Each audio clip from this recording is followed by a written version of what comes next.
గఫూర్ గారు, ఇప్పుడు మీరు చెప్పిన లిక్కర్ గురించి ఏదైతే ఉందో ఇది కేవలం వైసీపీ వాళ్ళు చంద్రబాబు కావాలని కక్షాపూరిత రాజకీయాల నేపథ్యంలోనే ఇవన్నీ చేస్తున్నాడు. మిథున్ రెడ్డి కడిగిన ముత్యంలా బయటకు వస్తాడని చెప్పి పెద్దిరెడ్డి చెప్తున్నారు, మిథున్ రెడ్డి గతంలో చెప్పారు, వైసీపీ వాళ్ళు చెప్తున్నారు, అందరూ చెప్తున్నారు. ఏంటి కడిగిన ముత్యంలా బయటకు వస్తారని చెప్పి మిథున్ రెడ్డి అంటున్నారు. మరి అలాంటప్పుడు భయం ఎందుకు భయ? కడిగిన ముత్యం ఇంకా మెరిసిద్ది. అలాంటప్పుడు భయం ఎందుకు? నువ్వే తప్పు చేయలేదు. ఇప్పుడు ఎవరో ఎందుకు పేర్ని నాని ఉన్నాడు. మొన్న ఏమన్నాడు? చీకట్లో కన్ను కొట్టండి, రాత్రి నరికండి, పొద్దున్నే దండేయండి, పరామర్శకు వెళ్ళిరండి అన్నాడు. నోరు గారి వాగాడు. ఆ వాగిన దానికి ఈరోజు కోట్ల చుట్టూ తిరుగుతున్నాడు. ఆయన అయ్యా ముందస్తు రక్షణ కల్పించండి, అరెస్ట్ చేస్తారని భయం అని. అంత భయం ఉన్నవాడు తప్పు మాట్లాడతాం ఎందుకు? అది మాట్లాడే మాట రాజకీయ నాయకుడిగా ఎదిగేవాడు తప్పు చేయడం కాదా? చంద్రబాబు నాయుడు 74 ఏళ్ల వయసును ఈరోజు లెక్క పెడుతున్నారే మీరు. నువ్వు 40 ఏళ్ళకి రాజకీయ సన్యాసం చేసి నీ కొడుకును పెట్టావుగా. మరి పేరు నాని వయసు ఎంత? 45-40 ఏళ్ళు ఉంటాయేమో, లేదు 50 ఏళ్ళ లోపు ఉంటాయేమో. ఎప్పుడే నెక్స్ట్ గవర్నమెంట్ అతను నాకు టికెట్ వద్దు సార్, నా కొడుకు ఇవ్వండి, నేను రాజకీయం చేసి అలసిపోయాను, ఇక నా కొడుకు భవిష్యత్తులో ఎదగాలి అని నీ కొడుకు సీట్ ఇప్పించుకున్నావు. మరి నీ కొడుకు గెలిచింది లేదుగా. నువ్వు చేసిన పాపాలే నీకు వెంటాడతాయి. అంతే తప్పనిచ్చి మధ్యస్కాలంలో మేమందరం ముత్యాలు, వజ్రాలు, వైడూర్యాలు ఇవన్నీ పిచ్చి మాటలు, ఇవన్నీ పక్కా పిచ్చి మాటలు. చేసిన వాడు ఎవడైనా నేను దొంగని ఒప్పుకోడు సార్. మొట్టమొదటి తప్పు చేసినప్పుడు తప్పు చేశారని చెప్పేవాళ్ళు ఆ రోజుల్లో ఒక 50 ఏళ్ల కిందట ఉండేవాళ్ళు, 40 ఏళ్ల కిందట. ఏదో ఒక రైలు ప్రమాదం జరిగితే లాల్ బహదూర్ శాస్త్రి ఎవరు సంజయ్ రెడ్డి గారు పదవికి రాజీనామా చేశారు. అట్లాంటి నాయకులు ఇప్పుడు ఏడున్నారు సార్?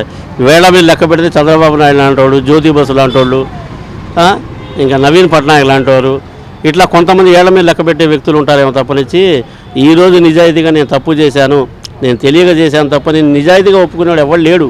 అసలు రాజకీయాల్లో ఎవరూ లేరు. రాజకీయాల్లో ఏ కాడికి ఏంటంటే ఎదురు దాడి, లేకపోతే నా మీద ఏమైనా కక్ష సాధింపు చర్యలు, ఇటువంటి ఆరోపణలే తప్పనిచ్చి వీళ్ళు ముత్యాలు వజ్రాలు అయితే భయం ఎందుకు సార్? భయం ఎందుకు? జైల్లో చంపేస్తారా, ఊరేస్తారా? జైలుకి వెళ్ళి రంగాన్ని చచ్చిపోతారా? లేకపోతే ఎంప్లాయీవా నువ్వు జైలు జీవితం గడిపొచ్చినాక నీ ఉద్యోగం పోవడానికి?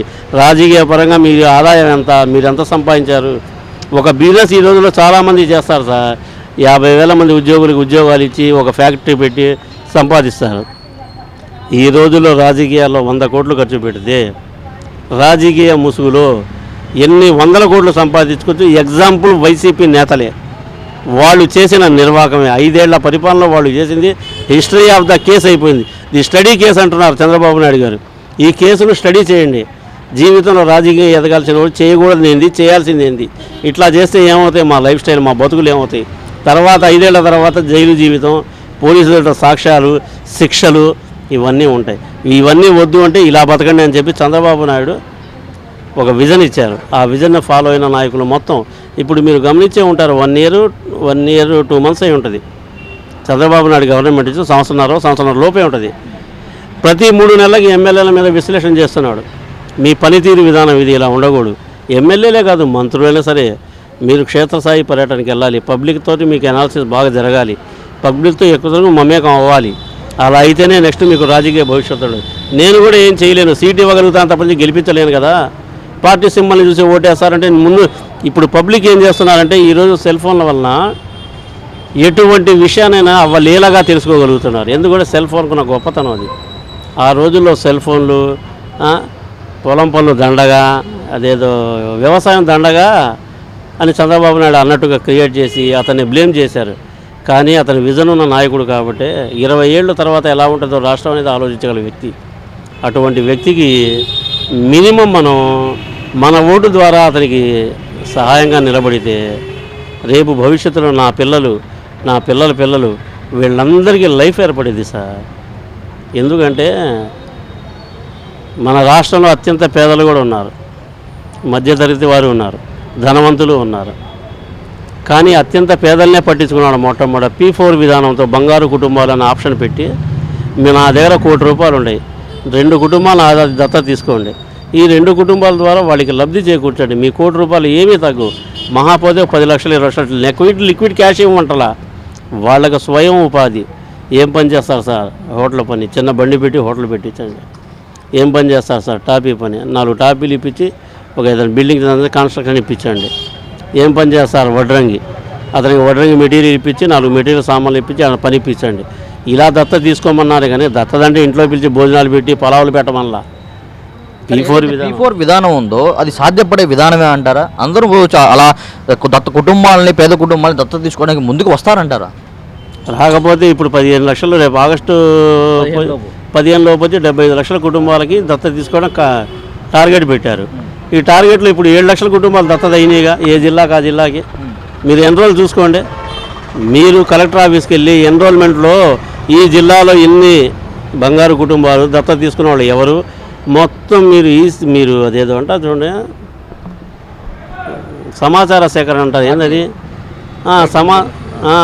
ఇన్ఫర్మేషన్కి ఒక 50 రూపాయలు 20 రూపాయలు రుసుము కట్టారనుకోండి, మీకు టోటల్ సమాచార సేకరణ వచ్చుద్ది. దాంట్లో గవర్నమెంట్ తప్పు చేస్తుందా లేకపోతే అప్పు చేస్తుందా, పేద ప్రజల్ని మోసం చేస్తుందా అనేది ప్రతి ఒక్కరు దానిలో తెలుసుకోవచ్చు. సమాచార సేకరణ చట్టం ద్వారా, సమాచార హక్కు చట్టం ద్వారా తెలుసుకోవచ్చు. అలా తెలుసుకోండి. లేదు గవర్నమెంట్ బ్లేమ్ చేస్తుంది, ఏదో పేద కుటుంబాన్ని ఉద్ధరిస్తానని P4 విధానం అని ఇవన్నీ అంటుందని మీరు దెప్పిపడవచ్చు, కామెంట్ చేయొచ్చు, లేకపోతే దాని మీద రచ్చ చేయొచ్చు. ఎక్కడో తోతాపూరి మామిడికాయ కాయల డిమాండ్ ఎక్కువ ఉండి రేటు తగ్గిందని చెప్పేసి టన్నుకి కిలోకి 4 రూపాయలు చొప్పున పెంచారు. 200 కోట్ల రూపాయలు సెంట్రల్ గవర్నమెంట్ తీసుకొచ్చారు. ఎప్పటి సమస్యలు అప్పటికప్పుడు పరిష్కారం జరుగుతూనే ఉంది.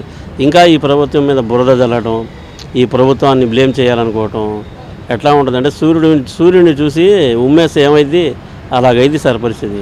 మొట్టమొదటి తెలుసుకోవాల్సింది ఏంటంటే 151 సీట్ల నుంచి 11 సీట్లకు మేము ఎందుకు కుదించుకున్నాం అని చెప్పి తెలుసుకోగలిగితే వాళ్ళు చేసిన తప్పులు వాళ్ళంతటా వాళ్ళే బహిరంగంగా వచ్చి ఒప్పుకుంటారు సార్.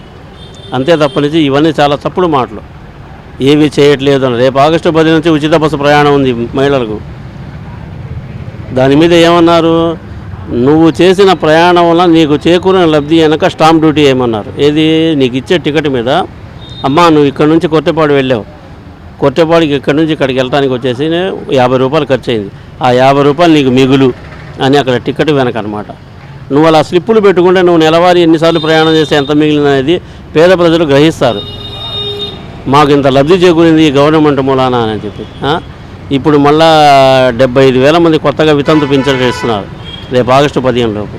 ఇవన్నీ నువ్వు మిగిల్చిపోయిన కోట్లు ఉన్నాయా, నేను లక్షల కోట్లు ఏమన్నా 10 లక్షల కోట్లకు పైగానే నువ్వు అప్పు చేసిపోయావు. ఎంత డబ్బు అది, ఆ డబ్బు ఏమైనట్టు, ఎవరు అడగరనే ధీమానా మీకు?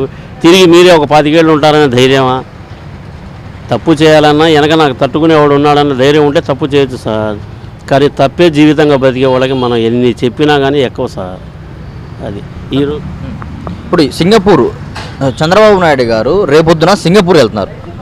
ఇది అమరావతిలో రాజధానుల కోసం కానీ లేకపోతే వచ్చే పరిశ్రమల కోసం కానీ సింగపూర్ వెళ్తున్నారు. ఏంటి దీని మీద మీ అభిప్రాయం ఏంటి? గతంలో దావోస్ వెళ్ళారు, ఇప్పుడు మళ్ళీ సింగపూర్ అంటున్నారు, ఏంటి?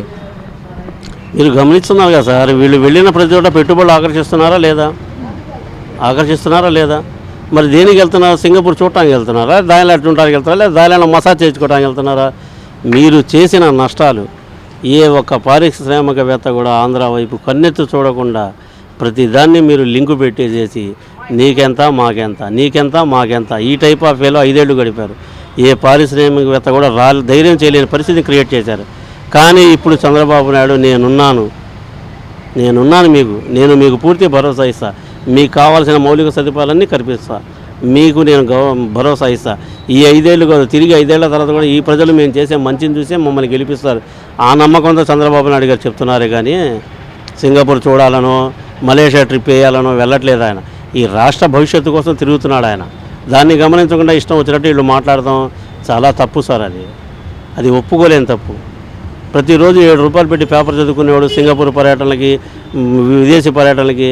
ఇప్పుడు మీ జగన్ గారికి 2 బిడ్డలు ఉన్నారు. ఆ 2 బిడ్డలు ఎక్కడ చదువుకుంటున్నారు తెలుసు అందరికీ. మీరు ప్రతిసారి స్నాతకోత్సవాలకి పిల్లలు విచారించడానికి కోర్టు పర్మిషన్ తీసుకొని వెళ్తారా? వెళ్ళినప్పుడు మీరు ఏ రోజైనా ఈ రాష్ట్ర ప్రభుత్వం ఈ దేశం గురించి ఈ రాష్ట్రం గురించి ఆలోచించారా? మీ స్వార్థం, మీ డబ్బులు ఎట్లా ఇన్వెస్ట్ చేసుకోవాలి, అక్కడ వచ్చిన రూపాయిని ఇక్కడ ఎట్లా పెట్టాలి. ఇక్కడ బ్యాంకుల్లో అయితే ఎవరు అడగరు, అక్కడ బ్యాంకుల్లో అయితే ఆన్లైన్ ద్వారా అన్నీ తెలుస్తాయి. ఇవి చేసిన తప్పులు చేసేవాడికి ఎప్పుడు తప్పే కనపడదు సార్. దీనిలో చెప్పాల్సిన అవసరం ఏమీ లేదు. వీళ్ళు చేసిన పాపాలు కనీసం ఇంకా 20 ఏళ్ల వరకు వీళ్ళని ఈ రాష్ట్రంలో తెలుగు ప్రజలు మాత్రం రానివ్వరు సార్ వీళ్ళని. ఈ వీడియో నచ్చితే లైక్ చేయండి. అలాగే మా ఛానల్ ని ఫస్ట్ టైం కనుక చూస్తున్నట్టయితే ఇప్పుడే సబ్స్క్రైబ్ చేసుకుని పక్కనే ఉన్న గంట సింబల్ ని యాక్టివేట్ చేసుకోండి. అప్పుడే మేము పెట్టే ప్రతి వీడియో మీకు నోటిఫికేషన్ గా వస్తుంది. అలాగే ఈ వీడియో పూర్తిగా చూసినందుకు ధన్యవాదాలు.